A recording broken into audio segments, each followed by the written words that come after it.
Hey, marketers. Good evening and welcome to the new episode of Do What's Trending, a podcast by Talentella where we pick up on current trends in the marketing world, decipher them, and try and make sense of what is going on. This podcast is going to be extremely interesting for a couple of reasons. Real estate as a market, has always been a hard nut to crack for many marketers, and yet it is a sector that we just cannot ignore. It has immense potential and always bounces back, and is always the first. It's one of the first indicators that the economy is in good health again. Recently, there has been a surge of real estate investments urging us to ask the question that due to the pandemic, how has this industry evolved and how have the leaders of this industry readapted and redesigned their approach towards their customers? So, to discuss this, we have Ashish Kukreja, who's the founder and CEO of Homesify, one of the fastest growing companies in organized real estate advisory sector, and Prateek Chordia, director at Panchshil Realty, one of India's finest luxury real estate developers. Hi. Hi, Ashish. Hi, Hi. Prateek. Hi, sir. Welcome to the podcast. How are you guys? Good. Thanks for having us. It's completely our pleasure. So let's get right to it. So Ashish and Pradeep, this question is for both of you, and it's just basically setting the base of what this conversation is about. So quite like every other sector, the real estate sector has gone digital too. So whether it is the buyer, the seller, or developer, the real estate sector has gone through a digital transformation quite a bit. Would you like to maybe just talk about this much needed change? I should take it first, Prateek? Yes. Oh, please go Yeah, go ahead. for it. Sure. So, to sum it up, I think it was waiting to happen. It was sooner or later. And we all know for many other sectors, even for real estate, COVID came as a big enabler. We had to adopt to it. So when we were like right in middle of COVID, we were, the customers never thought that they will be able to take decisions on the video calls or having a fundamentally homes are not sold online.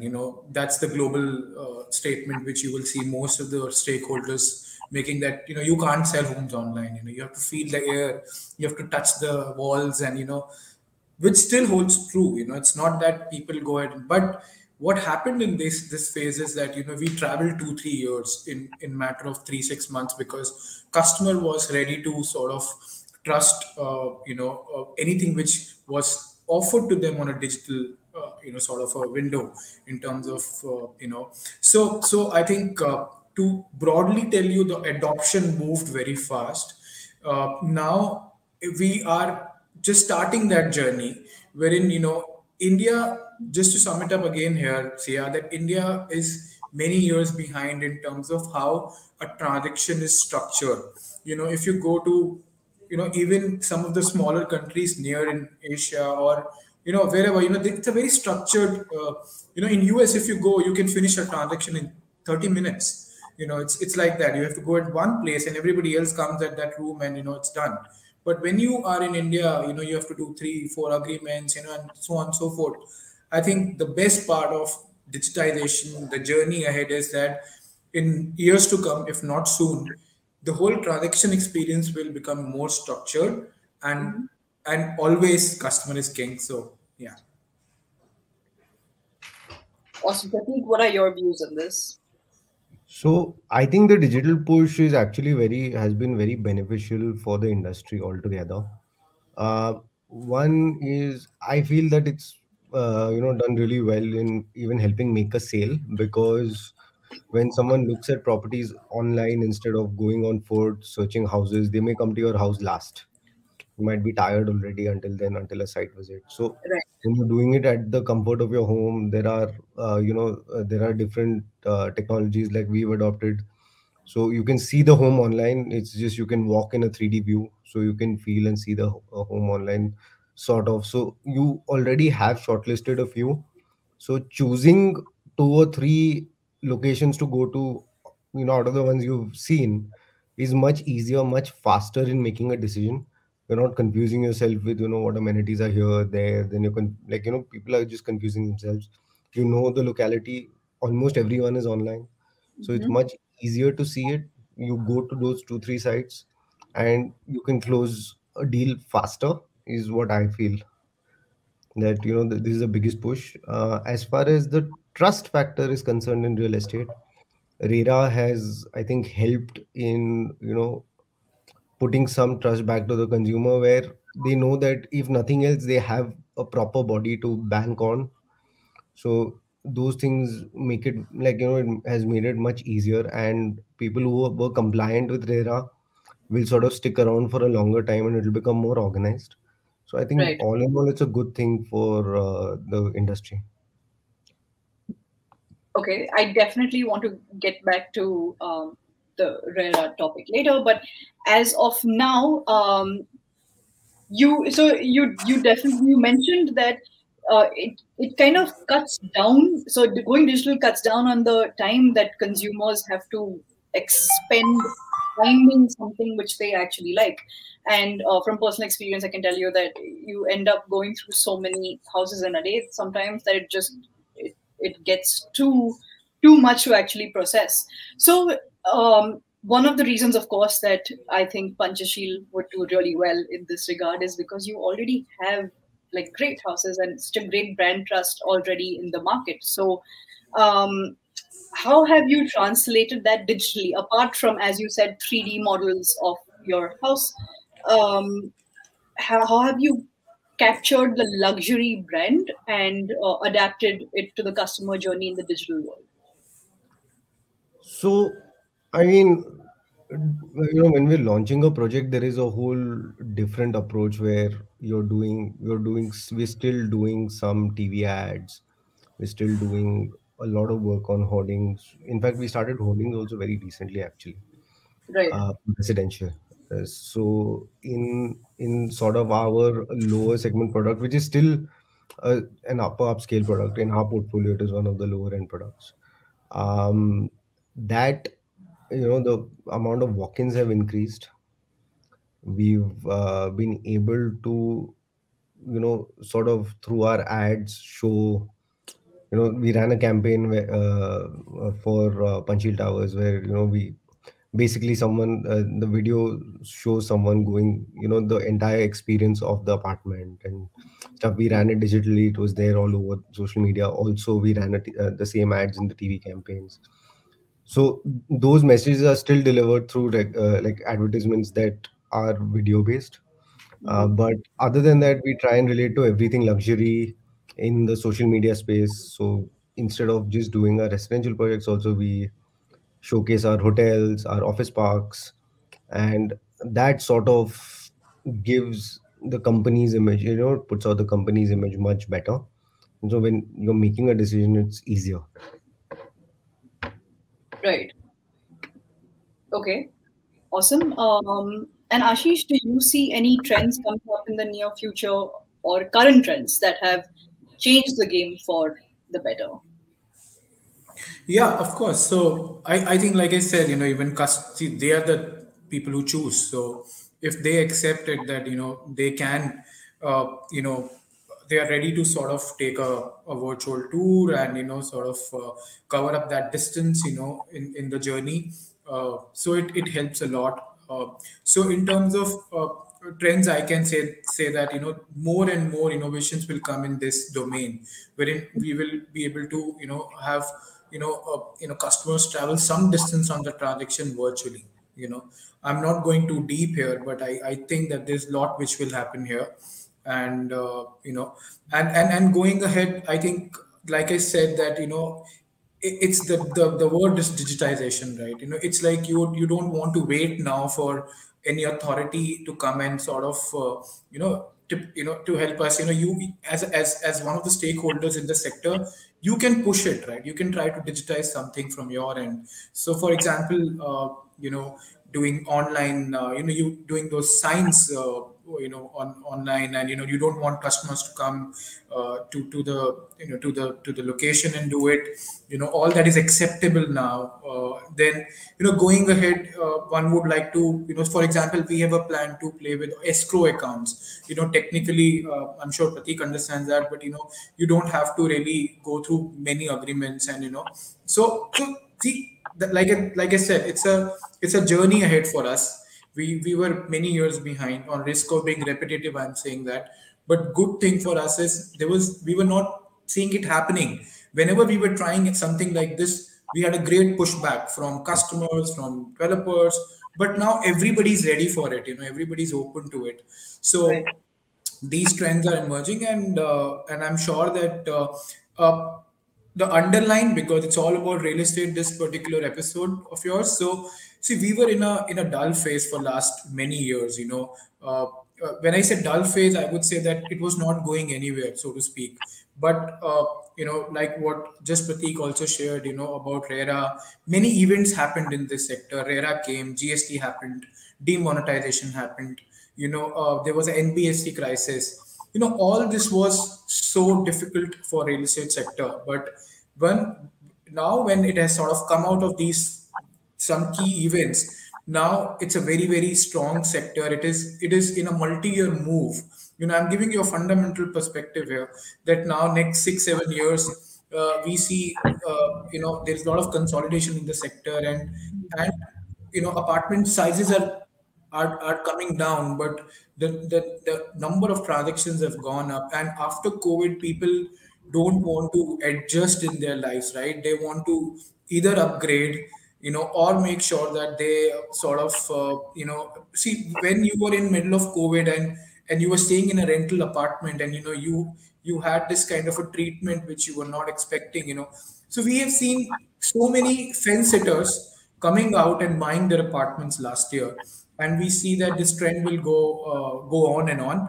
And predict, I must say, one of those sectors, people don't talk much about it. There's always air of negativity around real estate, but I think people like me and Pratik can tell you now that after pharma in COVID, the pharma was one sector, because we all have to pop up those pills, right?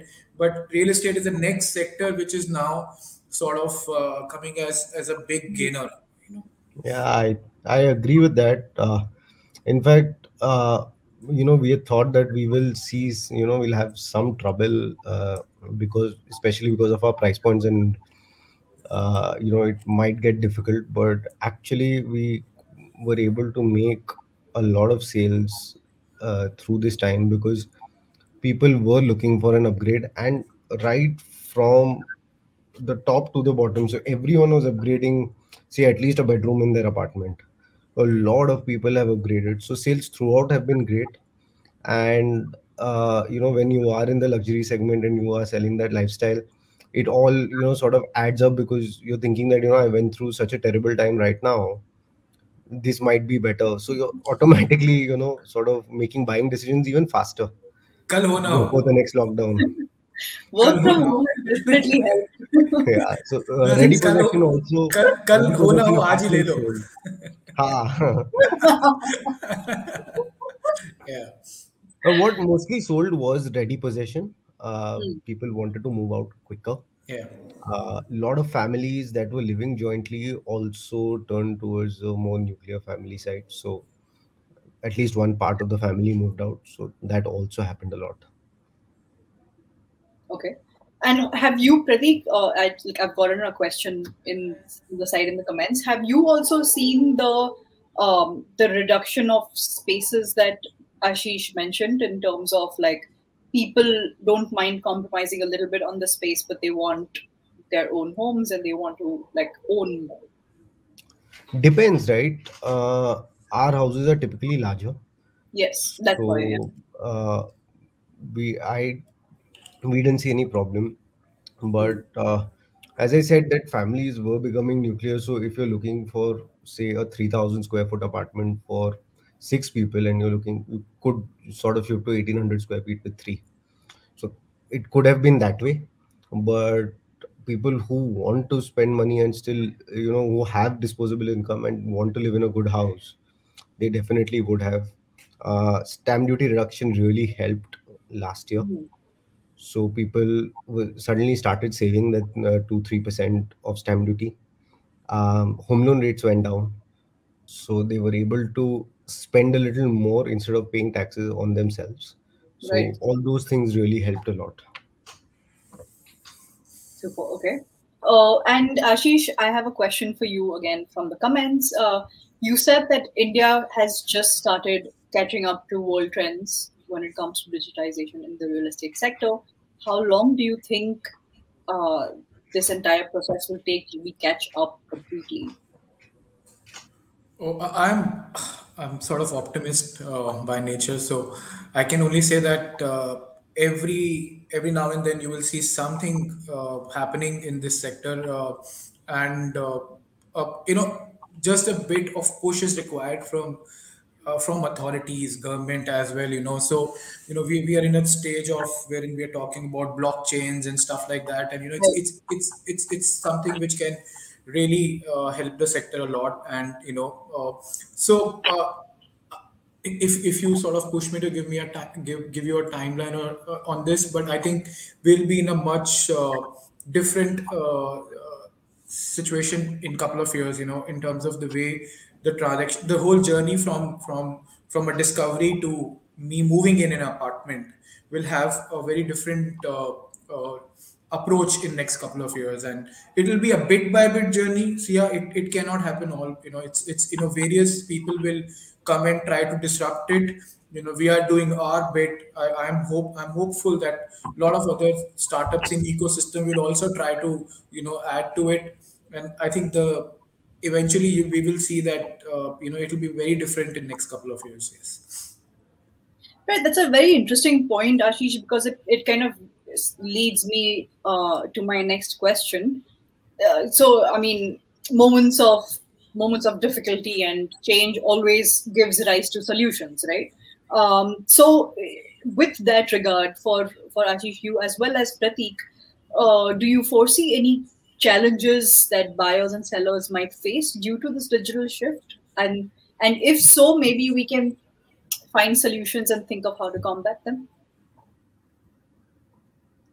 Pratik, you want to take first? Yeah, I don't think there are you know challenges as such. You need to, at least from a seller side, you need to consistently evolve and keep your buyers engaged. So running different campaigns and all, but that's something you need to do anyway. Right. If you're not ahead of the game in that, then you are going to be left behind, it like far behind at some point, right? So I don't think that transforming digitally is going to be any challenge. Other challenge, in fact, it's only better for us because, and I was just seeing some figures. We've got, say, around, coming back to my earlier point also, we had, say, around 8,600 leads in the last year, out of Wow. which 445 site visits were conducted and 40 units were sold. So what happens is that, say, not these 8,600 people, but that 445 number could have easily become 1,200 if people weren't already choosing where they want to go. And so in fact, it's not a challenge, it's much better for us. Mm-hmm. It's we're catering to people who are seriously interested in our product already. So I don't see it as a challenge. As far as the buyer side is concerned, um, again, Rera helps a lot. You know that you have uploaded yourself on that. What you are showing online has to be in line with what you're delivering on site.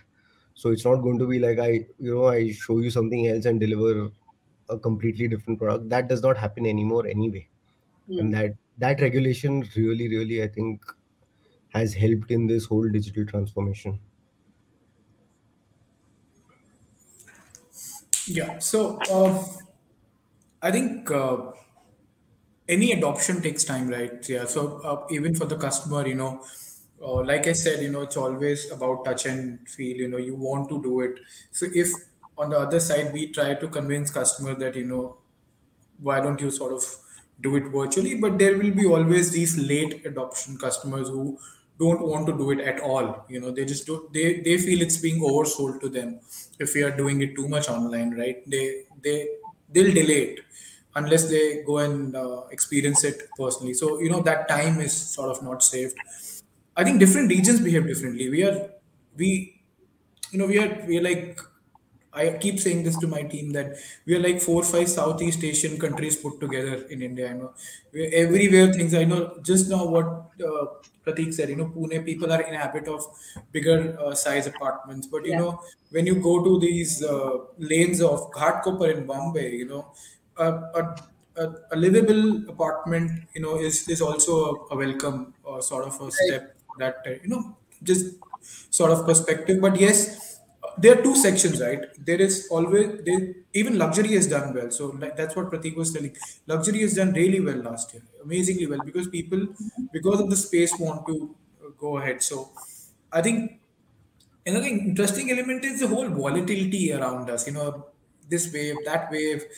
Unless we are not sort of settled in your mind, it's also a sort of I don't want to adopt, because see, trends are coming in. People are now looking to see that if they have something outside city, right? It's now, you may call it a trend or not, Yes. Yeah.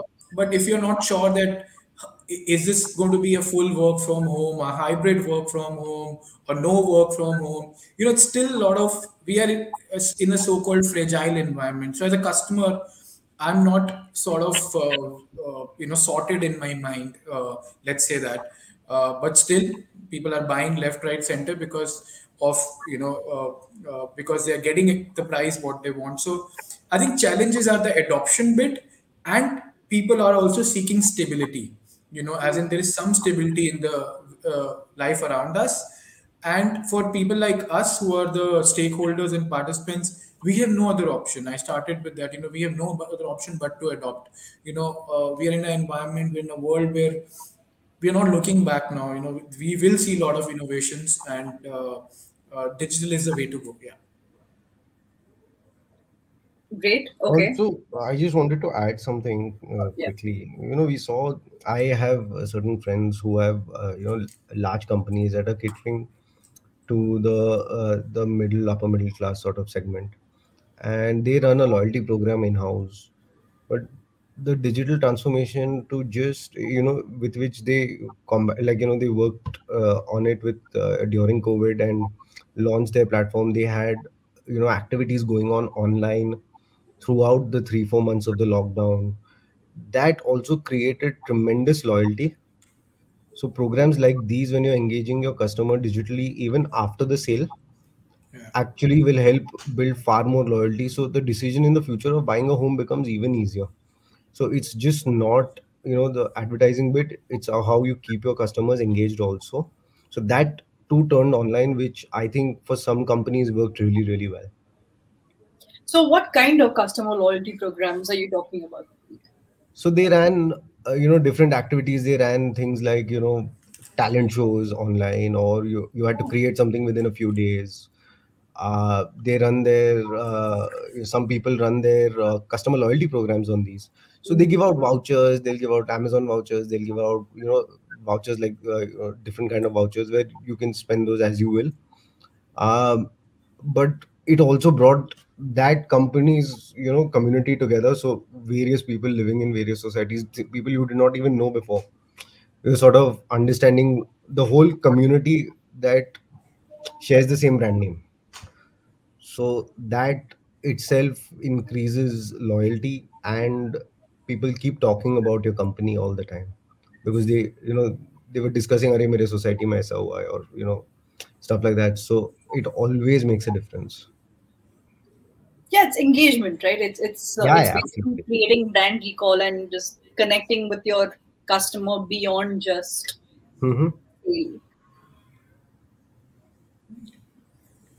Which Ashish, do you have anything to add to this, No, or I think also very important that I think we are in a more connected world. We were already in a connected world, but people are spending more time on their machines. So I think the brand image, is very important. It's like the trust factor in real estate was always had a low score, and the brands were trying to, when you talk about Panchshil, it's they always an image of a great brand, and giving good products. People relate to it in that region, about, they look forward to new offerings from Panchshil. It takes years and years to build that kind of a name in the market, and so similarly, I think it is becoming more important because, see, you could get away. Pre-COVID days, but now you can't, because after this, you are, if one negative word spreads like a fire, so in this world, so you have to be extremely conscious about what you're offering and you're delivering it or not. So like that, yes. Which brings me to my question of digital presence. So we kind of touched upon it a little bit. Having a digital presence is something that I don't think anybody can get away from anymore.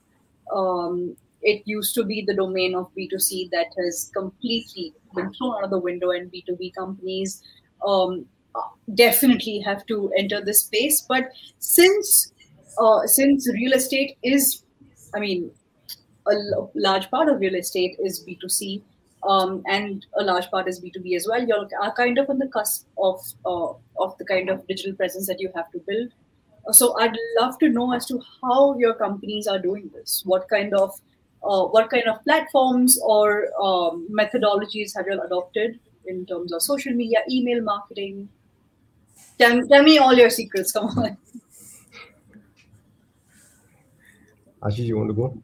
All right. Okay. Sure. Okay. So, yeah, sure. So see, for us, we have few objectives in mind. It'll be very difficult to cover this up in a 2-3 minute question answer, but we have few objectives on our mind, and our digital strategy is linked with those objectives.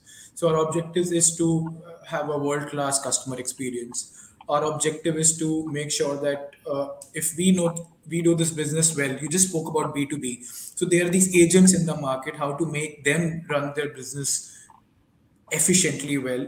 This is one of our objectives. We want to be one of the best brokerages to work for in India. It's as simple as that. If you want to sort of enter in real estate domain, we should be the first name. It should come to your mind. So let's say these are three objectives in our mind. So our digital strategy is linked with all these strategies out there. So it's too deep a topics here. So for example, we are spending a lot how we educate our agents, right? Which is happening digitally. So this is our strategy to digitize whatever we can. Even if I could digitize me entering in my office and whatever, everything should be. That's the way we are looking at our objectives, right? So even for a B2B, we have created a platform where we are, for us, if we want to create a good customer experience, we have to create a good agent experience. Are you with me? Yes. So a happy agent is like a happy customer. So that's the way we are approaching this piece. Like I said, it's a too deep thing to cover up, but every possible thing can be digitized. We are investing a lot on our product to make sure that we do this. And on the customer side, for example, we are following our something called net promoter scores, NPS score. Every single visit which happens through us, we call that customers, and we go to every possible detail that why is that they are giving us less than 4 out of 5, if at all they are. So so this gives us cues what we can digitize, where we can,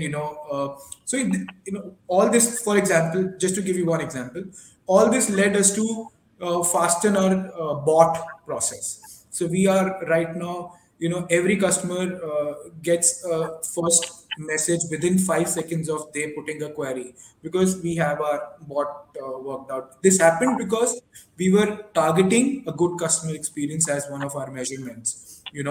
So I can go on and on. So whatever can be digitized for these three objectives, we will do it. Yeah. What about you, Prateek? Yeah, I mean, see, almost 80% of our spend is on marketing spend is on digital. Right. We are realizing the value of it. I wouldn't say that we were very good at it, a few years ago, but definitely we've stepped up the game in terms of our engagement online, on all social media platforms, that would be Instagram, Facebook, LinkedIn. We are consistently there. We're consistently trying to push more and more, and you know get more presence.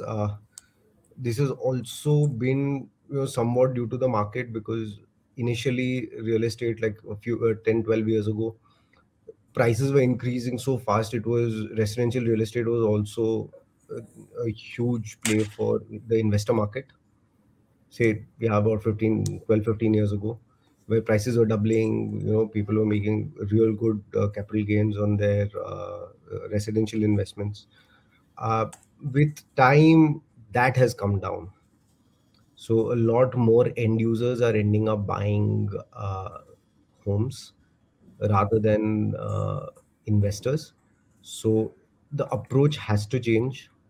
That we know that most of our clients are there online, so we need to be there. We need to consistently keep people engaged, at least be present, be seen. So these things have been really important, and we're working very hard towards being more and more robust digitally. Awesome. Thank you so much, you guys. That was, I think, a very interesting conversation. I learned a lot, and I'm going to be doing a whole lot of research after this, trying to figure out how this sector is going to be growing, and how maybe digital marketing, can play a part in that. Um, so, like, thank you so much for giving us your time, and we will be following both Homesify and Panchshil to see how you'll evolve even further. Thank you so much. Thank you so much. Thank you. Thank you. Thank you, Bye sir. bye.